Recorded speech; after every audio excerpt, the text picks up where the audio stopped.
ഭാഗം 3. ഈ ചങ്ങലക്കിട്ട തേജോമയങ്ങളായ കണ്ണുകളുടെ ഉടമസ്ഥൻ ജീവിച്ചിരിക്കുന്ന ജയിലിലെ ഒരു ഇതിഹാസമാണ്. രക്തസാക്ഷിയാണ്. മൂപ്പർ 1.5 കൊല്ലത്തെ ശിക്ഷയുമായി വന്ന ഒരു കള്ളനാകുന്നു.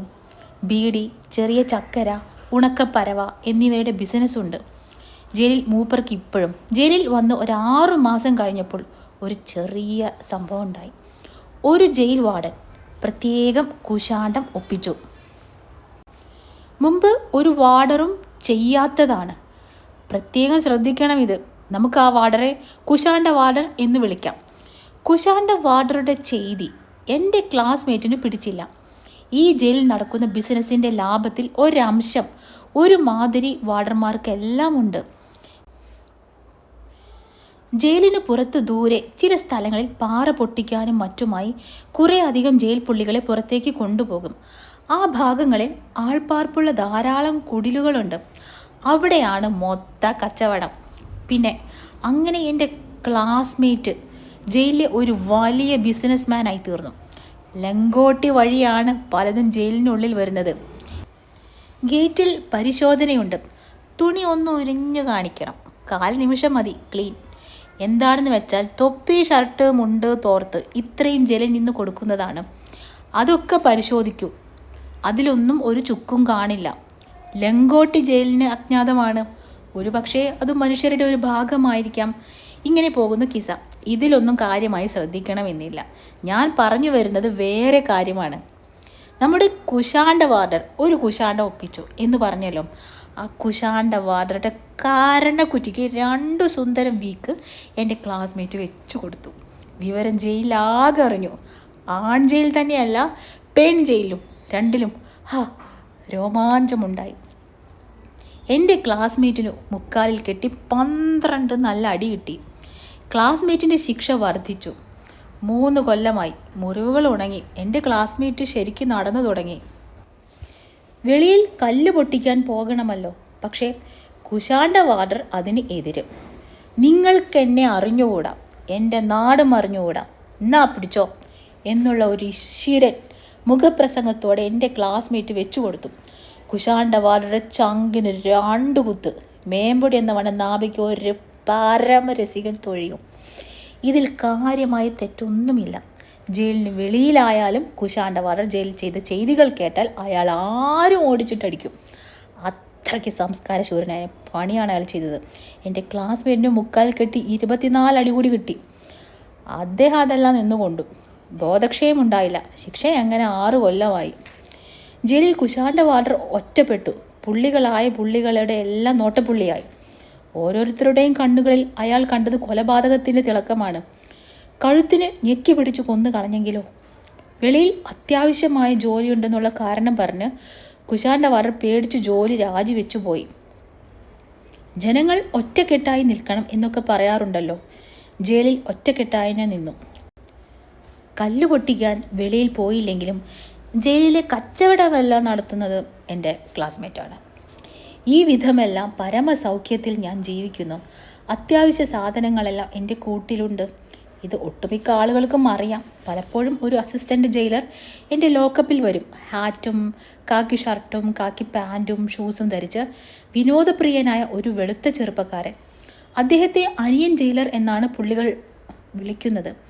അദ്ദേഹം എൻ്റെ അടുത്ത് വരുന്നത് ലോക്കപ്പ് പരിശോധിക്കാനല്ല, ചുമ്മാ വർത്തമാനം പറയാനാണ്. അദ്ദേഹത്തിന് ചെറിയൊരു അൾസേഷ്യൻ നായയുണ്ട്. ജോക്കർ എന്നാണ് അവൻ്റെ പേര്. അവൻ്റെ പരിശീലനം, വ്യായാമം, ആഹാരം എന്നീ വിഷയങ്ങളെപ്പറ്റി ഞങ്ങൾ സംസാരിക്കും. ഞാൻ കുറേയധികം പട്ടികഥകൾ പറയും. അനിയന് അതെല്ലാം കേൾക്കാൻ ബഹുരസമാണ്. ഞാൻ അദ്ദേഹത്തിന് കടും ചായ ഉണ്ടാക്കി കൊടുക്കും. എൻ്റെ പക്കൽ തേയിലയും പഞ്ചസാരയും ഉണ്ടെന്ന് മിക്കവർക്കും അറിയാം. വെളുപ്പിന് 5 മണിക്ക് തൂക്കിക്കൊല്ലാൻ പോകുന്ന ചില പുള്ളികൾക്ക് രാത്രി ലേശം ചായ കുടിക്കണമെന്ന് തോന്നും. വാർഡർ എന്നെ വിളിച്ചെണീപ്പിച്ച് വിവരം പറയും. ഞാൻ കടും ചായ ഉണ്ടാക്കി കൊടുത്തയക്കും. 1-2 ബീഡിയും തീപ്പെട്ടിയും ധൈര്യമായിട്ടിരിക്കാൻ പറഞ്ഞയക്കും. മരണത്തെ 2 വിധത്തിൽ നേരിടാമെന്ന് പറഞ്ഞയക്കും. കരഞ്ഞുകൊണ്ട്, ചിരിച്ചുകൊണ്ട്. എങ്ങനെയായാലും മരിക്കും. ആയതിനാൽ ചിരിച്ചുകൊണ്ട് തന്നെ മരണത്തെ നേരിടുക മംഗളം. അപ്പോഴൊക്കെ ഞാൻ ഉറങ്ങാതിരിക്കും. 5 മണിക്കുള്ള തൂക്കിക്കൊല്ലൽ കഴിഞ്ഞ് 6 മണിക്ക് ഞാൻ കിടക്കൂ. മയങ്ങിപ്പോകുമ്പോഴായിരിക്കും നേതാക്കന്മാർ ആരെങ്കിലും വന്ന് എന്നെ വിളിച്ചുണർത്തുന്നത്. ഇത് ദ്രോഹബുദ്ധിയോടെയല്ല, ഞാൻ മരണത്തിന് കൂട്ടിരിക്കുകയായിരുന്നു എന്നവർക്ക് അറിഞ്ഞുകൂടല്ലോ. അവിടെ വാദപ്രതിവാദങ്ങളും പൊട്ടിച്ചിരിയുമാണ്. ആകെ കൂടി ഒരു ചെറിയ ടൗൺ. തർക്കങ്ങൾ, ഒച്ച, ചിരി, ബഹളം. ചിലപ്പോൾ അനിയൻ ജയിലറുടെ കൂടെ ജയിൽ സൂപ്രണ്ടും വരും. നേതാക്കന്മാരുമായി വർത്തമാനം പറഞ്ഞിട്ട് എൻ്റെ പൂന്തോട്ടത്തിൽ വരും. എനിക്ക് വൃക്ഷങ്ങളെയും ചെടികളെയും ഒക്കെ വലിയ ഇഷ്ടമാണ്. ഓരോ വൃക്ഷത്തെയും ഓരോ ചെടിയെയും ഞാൻ സ്നേഹിക്കുന്നു. ഞാൻ വർത്തമാനം പറഞ്ഞാൽ ചെടികൾക്കും വൃക്ഷങ്ങൾക്കും മനസ്സിലാകും എന്നുവരെ എനിക്ക് തോന്നിയിട്ടുണ്ട്. ജയിൽ സൂപ്രണ്ടിനും ഇതേ ഭാവമാണ്. ഞങ്ങൾ ചെടികളെപ്പറ്റി സംസാരിക്കും, വൃക്ഷങ്ങളെപ്പറ്റി സംസാരിക്കും, അതിനിടേണ്ട വളം, ചെയ്യേണ്ട ശുശ്രൂഷകൾ എല്ലാം. അങ്ങനെ വർത്തമാനം പറഞ്ഞുകൊണ്ട് ഞങ്ങൾ നടക്കും. ജയിൽ സൂപ്രണ്ടിൻ്റെ വീട്ടിൽ ഒരു 6 ചട്ടി നല്ല റോസാ ചെടികളുണ്ട്. അതെല്ലാം ഈ ഉള്ളവൻ കൊടുത്തയച്ചതാണ്. ഈ ജയിൽ സൂപ്രണ്ടുമായുള്ള എൻ്റെ കൂട്ടുകെട്ട് എൻ്റെ സുഹൃത്തുക്കളായ ചില ചുവന്ന തൊപ്പിക്കാർക്ക് ഇഷ്ടമായില്ല. അയാളുടെ ശുപാർശ കൂടാതെ ഇവിടെ ജീവിക്കാൻ വയ്യേ. എന്തിനയാളോട് ചിരിച്ചു കുഴഞ്ഞു വർത്തമാനം പറയുന്നു? അയാളല്ലേ എൻ്റെ ക്ലാസ്മേറ്റിൻ്റെ മുക്കാലിൽ കെട്ടിയിട്ടുള്ള അടി 2 ഡസനാക്കിയത്? ആ അനിയൻ ജയിലർ അയാളേക്കാൾ എത്രയോ നല്ലവൻ. സംഭവങ്ങളുടെ പോക്ക് കണ്ടോ? ഏതെങ്കിലും ഒരു പാർട്ടിയിൽ ചേരുക തന്നെ വേണം. ഒരു ചേരിയിലും ചേരാതെ ഒരു സ്വതന്ത്ര മനുഷ്യനായി എല്ലാവരെയും സ്നേഹിച്ചുകൊണ്ട് ജീവിക്കാൻ സാധ്യമല്ല.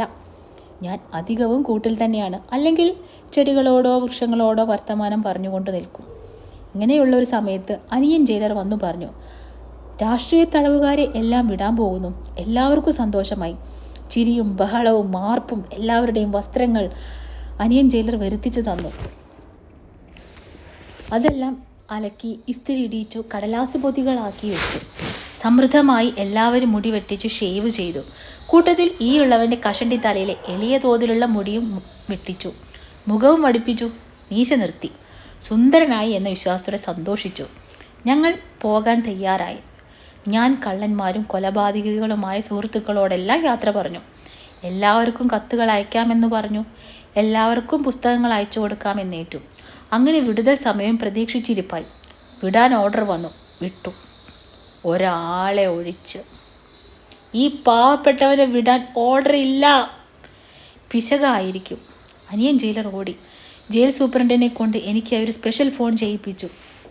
ശരി തന്നെ, ഈ ഉള്ളവനെ വിടുന്നില്ല. നല്ലത്.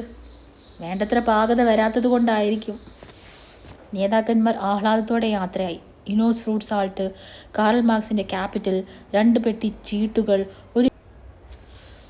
ഒരു ചെറിയ കുപ്പി നിറയെ നാരങ്ങ ഉപ്പിലിട്ടത്, വലിയൊരു മിഠായി ടിൻ നിറയെ കായ് വറുത്തത്, വലിയ ഒരു പാളപ്പൊതി നിറയെ ശർക്കര ഉപ്പേരി, കുറേ ഇടിച്ചുകൂട്ടിയ പുകയില, വെറ്റില, അടയ്ക്ക, ചുണ്ണാമ്പ്, എല്ലാറ്റിനും ഏക അവകാശി ഈ ഉള്ളവനായി തീർന്നു. മന്ദഹാസത്തോടെ നേതാക്കന്മാരെല്ലാവരും പോയി. ശബ്ദമില്ല, അനക്കമില്ല. ആളൊഴിഞ്ഞുപോയ പട്ടണത്തിൽ ഞാൻ തനിച്ചായതുപോലെ. അല്ലെങ്കിലും ഈ മഹാലോകത്തിൽ തനിച്ചാണല്ലോ. തീറ്റാൻ വിടുന്ന കൂട്ടത്തിൽ നിന്ന് ഒരു മുട്ടനാടിനെ മാത്രം വിടാതെ പിടിച്ചു കെട്ടിയിരിക്കുന്നു. എന്തിന്? കശാപ്പിന് തന്നെ. ഏതോ വലിയ ആപത്ത് വരാൻ പോകുന്നത് പോലെ. ചിരിയില്ല, സന്തോഷമില്ല, യാതൊന്നുമില്ല. ആകെ കൂടി മനസ്സിൽ രാവും പകലും അല്ലാത്ത ഒരു നില. കാറൽ മാർക്സിൻ്റെ ക്യാപിറ്റൽ ഞാൻ അനിയൻ ജയിലർക്ക് കൊടുത്തു. ശർക്കര ഉപ്പേരി ആശുപത്രിയിലെ മറ്റെല്ലാ സുഹൃത്തുക്കൾക്കും കൊടുക്കാൻ ഏൽപ്പിച്ചു. ചീട്ടുകെട്ടുകൾ എൻ്റെ ക്ലാസ്മേറ്റിന് പ്രത്യേകം കൊടുത്തു. മുറുക്കാനുള്ളത് കഞ്ഞി കൊണ്ടുവരുന്ന കൊലപാതകി ശിഷ്യന് കൊടുത്തു. കായ് വറുത്തത് കുറേശ്ശെ എല്ലാവർക്കും കൊടുത്തു. കായ് വറുത്തത് ബാക്കി അരപ്പാട്ട, നാരങ്ങ ഉപ്പിലിട്ടത് മുഴുവൻ ഇനോസ് ഫ്രൂട്ട് സാൾട്ടും എൻ്റെ ലോക്കപ്പിൽ ഇരുന്നു. 1-2 ദിവസം കഴിഞ്ഞ് ഇനോസ് ഫ്രൂട്ട് സാൾട്ട് ജയിലിന് വെളിയിൽ വൻമതിലിനു മുകളിലൂടെ വലിച്ചെറിഞ്ഞു. എന്നിട്ടങ്ങനെ ഭയസംഭ്രമങ്ങളോടെ ജീവിച്ചു. ആകെ കൂടി ഞാൻ പറഞ്ഞില്ലേ, മനസ്സിനൊരു സുഖമില്ല. എനിക്കെന്താണ് സംഭവിക്കാൻ പോകുന്നത്? മറ്റുള്ളവരെ ഉപദേശിക്കാം, നമുക്ക് ധീരതയോടെ അഭിമുഖീകരിക്കൂ എന്നെല്ലാം പറയാം, കരഞ്ഞുകൊണ്ടും ചിരിച്ചുകൊണ്ടും. അതുകൊണ്ട് ചിരിച്ചുകൊണ്ട് നേരിടുക. ദൈവമേ, എനിക്ക് ചിരിക്കാൻ കഴിയുന്നില്ല. ഞാൻ വളരെ വളരെ നിസ്സാരനായ ഒരു മനുഷ്യനാണ്. ശുദ്ധപാവം, എന്നെ രക്ഷിക്കൂ. ഞാൻ എന്താണ് ചെയ്യേണ്ടത്? രക്ഷപ്പെടുക എന്ന് പറഞ്ഞാൽ ജയിൽ ചാടാനുറച്ചു. എനിക്കും പുറം ലോകത്തിനുമിടയിൽ 2 ചുവരുകളുണ്ട്. ഒന്ന് തുളച്ച് പുറത്തിറങ്ങി മറ്റൊന്നിൽ കയറി ഇറങ്ങണം. ജയിൽ വാർഡൻ രാത്രി കിടന്നുറങ്ങും. കാറ്റും മഴയും ഇടിമിന്നലുമുള്ള ഒരു ഘോര രാത്രി വരട്ടെ. ജയിൽ ചാടാനുള്ള പദ്ധതി താഴെ പറയുന്ന വിധം ഞാൻ സംഘടിപ്പിച്ചു. എൻ്റെ ചിന്ന ജയിലായ ലോക്കപ്പിൻ്റെ ചുവര് വളരെ കട്ടിയുള്ളതല്ല. അത് തുറന്ന് വെളിയിലിറങ്ങാൻ എൻ്റെ പക്കൽ ആയുധമുണ്ട്. രാത്രിയുടെ ഏകാന്തതയിൽ വെളിയിലിറങ്ങുന്നു. പിന്നെ ജയിലിൻ്റെ ഉയർന്ന പുരാതന മതിൽ. അത് ഇഷ്ടിക കൊണ്ട് നിർമ്മിച്ചതാണ്. 2 ഇഷ്ടികളുടെ ഇടയിൽ ഒരു കുമ്മായമുണ്ട്. 10-12 വലിയ ആണികൾ വേണം. കരിങ്കല്ലു കഷ്ണത്തിൽ തുണി പൊതിഞ്ഞ് ശബ്ദമുണ്ടാക്കാതെ ആണി അടിച്ചു കയറ്റണം. അങ്ങനെ മതിലിന് മുകളിൽ എത്തുന്നു. ജമുക്കാളം, കരിമ്പടം, മുണ്ട്, തോർത്തുകൾ കയറാക്കി കയറിൻ്റെ തുമ്പ് ആണിയിൽ കെട്ടി പതുക്കെ മറുവശത്ത് ഊർന്ന് തൂങ്ങി ഇറങ്ങി രക്ഷപ്പെടാം. പ്ലാൻ പറ്റും. ആണികൾ വേണമല്ലോ. ജയിലിൻ്റെ മതിലിനരികിൽ ഒരു മൂലയിൽ അനേകം കക്കൂസ് ബക്കറ്റുകൾ തുരുമ്പ് പിടിച്ച് ദ്രവിച്ചു കിടപ്പുണ്ട്. തൂക്കി പിടിക്കാനുള്ള അതിൻ്റെ വളയങ്ങൾ യാതൊരു കേടുപാടും കൂടാതെ വളരെയേറെ കിടപ്പുണ്ട്. ഞാനതെല്ലാം എടുത്ത് തല്ലി നിവർത്തി ആണികളാക്കി ഒരു സ്ഥലത്ത് സൂക്ഷിച്ചു. ഒരു 30 എണ്ണം. എന്നിട്ട് കാത്തിരിപ്പായി. വരട്ടെ. കാറ്റും മഴയും ഇടിമിന്നലുള്ള ഒരു ഘോര രാത്രികൾ. അങ്ങനെ വരുന്ന ഒരു പകൽ ചുവന്ന തൊപ്പിക്കാരനായ എൻ്റെ കുറേ സുഹൃത്തുക്കളും ശിഷ്യന്മാരും ഒരു വാർഡറും കൂടി വന്നു. അവർ പെൺ ജയിലിൻ്റെ മതിലിനടുത്ത് ഒരു പച്ചക്കറിത്തോട്ടം ഉണ്ടാക്കാൻ പോകുന്നു. വരുന്നോ? ഇല്ല, എനിക്കൊന്നിലും താല്പര്യമില്ല. ജീവിതത്തിൻ്റെ ചൂടും വെളിച്ചവും പോയിരിക്കുന്നു. നിങ്ങളുടെ പാട്ടിന് പോ. ആർക്ക് വേണം പച്ചക്കറി? കാറ്റും മഴയും ഇടിക്കുടുക്കവുമുള്ള ഘോര രാത്രിയെ പ്രതീക്ഷിച്ചിരിക്കുകയാണ് ഞാൻ. എന്നെ ശല്യപ്പെടുത്തല്ലേ. പക്ഷേ അവർ വിട്ടില്ല. ചുമ്മാ എന്തിനു മുനി പോലിരിക്കുന്നു. പണ്ട് ഗുരുവിനോടൊന്നിച്ച് ഇരുണ്ട ഗുഹയിൽ ധ്യാനിച്ച് മുനിയാണ് ഞാൻ. ഞാനും ചെന്നു. ഞാനും സഹായിച്ചു. ഞങ്ങൾ തോട്ടമുണ്ടാക്കി. അപ്പോൾ ഒരു സുഹൃത്ത് ഒരു വിശേഷം കാണിച്ചു തന്നു. ഒരുമാതിരി ചുവന്ന മതിലിന് താഴത്ത് സിമൻ്റ് ഇട്ട വലിയ കറുത്ത പപ്പടം മാതിരി ഒരു വൃത്തം. മുമ്പ് അത് ഭേദപ്പെട്ടൊരു വലിയ തുളയായിരുന്നു. അനേകം മണിക്കൂറുകളിലെ, അനേക ദിവസങ്ങളിലെ, അനേകം മാസങ്ങളിലെ, അനേകം ആണുങ്ങളുടെ പ്രേമനിർഭരമായ നിമിഷങ്ങളിലെ അത്യധ്വാനമായിരുന്നു ആ തുള. അതങ്ങനെ നിന്നു. ദിവസങ്ങൾ, മാസങ്ങൾ, വർഷങ്ങൾ അങ്ങനെ നിന്നു. ജയിൽ പുള്ളികളെല്ലാം മര്യാദക്കാരും അനുസരണയുള്ളവരുമായി. ആ തുള വഴി പെൺ ജയിലും ആൺ ജയിലും മുഖവും മറ്റും കണ്ടിരുന്നു. മുഖവും മറ്റും ശബ്ദം കേട്ടിരുന്നു. മണം പിടിച്ചിരുന്നു. സന്തോഷം. പെണ്ണിൻ്റെ മണം അതുവഴി ആൺ ജയിലിൽ പരന്നിരുന്നു. പരമസുഖം, സംതൃപ്തി.